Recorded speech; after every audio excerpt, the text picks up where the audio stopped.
Et puis le dossier du 12-13 sera consacré à l'engouement autour du Petit Prince, 70 ans après sa première publication en France.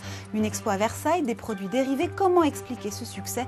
On en parle avec Nicolas Delsalle de la Fondation Antoine de Saint-Exupéry pour la jeunesse. On dit que c'est le livre préféré des Français, le plus lu au monde, en tout cas après la Bible. Le Petit Prince a été publié pour la première fois en France il y a 70 ans. Alors quel est son secret de longévité? On va en parler avec vous, Nicolas Delsalle. Bonjour. Bonjour. Vous êtes secrétaire général de la Fondation Antoine de Saint-Exupéry pour la jeunesse. Alors le Petit Prince séduit génération après génération. La preuve notamment avec cette exposition qui lui est consacrée à Versailles. Voyez le reportage de Valentine Poncy et Isabelle Audin. J'étais bien plus isolé qu'un naufragé sur un radeau au milieu de l'océan. Alors vous imaginez ma surprise au lever du jour, quand une drôle de petite voix m'a réveillé. S'il vous plaît, dessine-moi un mouton. Hein?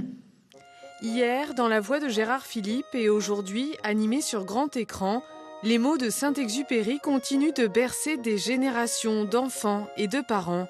Singalais, berbère, chinois ou bambara, Le Petit Prince a été traduit en 260 langues et dialectes. Il nourrit toujours l'imagination des grands auteurs de bande dessinée et celle des lecteurs. J'aime bien quand il va sur les autres planètes avec son petit renard. Ce qui m'a étonné, c'était que, alors que j'avais 30 ans, ça me parlait comme ça pouvait parler à des petits-enfants. Donc c'est ça, c'était un conte, on va dire, universel. Rien de plus simple et de plus mystérieux que Le Petit Prince. Débarrassé des codes du conte classique, épuré de toute référence à une tradition, chacun peut s'approprier ce récit philosophique. En fin de compte, l'histoire du Petit Prince, c'est une étude de soi. C'est l'humanité que chacun a en lui. Et c'est ça que Saint-Exupéry a mis en avant, qu'on a du mal à comprendre enfant. Et cette exposition donne les clés de l'histoire du Petit Prince. Autre facette de ce succès, les figurines et accessoires tirés de l'ouvrage. En France, il existe 300 produits dérivés et des milliers d'autres dans le monde entier. Nous avons la peluche du film, nous avons la peluche classique, nous avons également le grand modèle qui est là. Hop, le voici. Nous avons bien entendu, qui dit renard, dit le mouton. Alors voilà, là on est vraiment dans les classiques du Petit Prince. Merci beaucoup, monsieur. Notre principale mission, c'est de veiller à ce que le Petit Prince soit toujours respecté et qu'on retrouve dans les produits, dans les productions et dans les projets, les valeurs essentielles du Petit Prince. Donc nous, ça c'est notre métier numéro 1 et finalement on dit beaucoup non. On dit beaucoup non à des projets qui ne rentrent pas dans les cordes. Après 70 ans d'existence et 300 millions de lecteurs, le petit garçon venu de l'astéroïde B612 ne pensait pas rencontrer autant d'amis. Nicolas Delsalle, comment vous expliquez cet engouement autour du Petit Prince encore aujourd'hui? Bien écoutez, cette œuvre et puis l'ensemble de l'œuvre d'Antoine de Saint-Exupéry transmettent des valeurs humanistes universelles essentielles et ce qui fait, je pense, sa popularité dans le monde entier puisque quelle que soit la culture, quelle que soit la génération, ce livre interpelle les gens. Et dépasse toutes les frontières. Alors on l'a vu, il y a de nombreux produits dérivés. Il y a un film qui est sorti l'été dernier qui a déjà attiré plus de 10 millions de spectateurs. Comment la fondation qui a été créée par les héritiers perçoit ce marketing autour du Petit Prince ?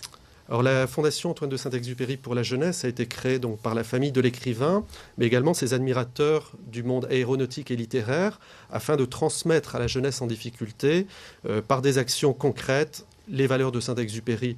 Donc à travers toutes les manifestations autour du Petit Prince, on transmet ces valeurs, on les partage. Même à travers des figurines, des cadeaux de naissance, oui. Oui, bien écoutez, c'est une manière aussi de témoigner son attachement pour une œuvre universelle. Et puis, les revenus générés par les ventes de ces produits permettent de soutenir des actions concrètes pour les enfants. Donc, je trouve que c'est un cercle vertueux. Parce que ce message aujourd'hui, il sert, c'est-à-dire que vous menez des ateliers pédagogiques auprès des enfants. Oui, tout à fait. On essaye de partager ces valeurs avec des organisations de terrain, comme le Labo des Histoires, qui offre des ateliers d'écriture gratuits pour des jeunes en difficulté, ou bien également par l'Institut de l'engagement de Martin Rich, avec lequel nous avons créé des bourses pour les jeunes lauréats qui se sont illustrés pendant le service civique. Donc c'est vraiment cette idée de partage et de transmission de valeurs qui est au cœur de notre action. Alors pour les 70 ans de la première édition française du Petit Prince, vous sortez un ouvrage pour les non-voyants.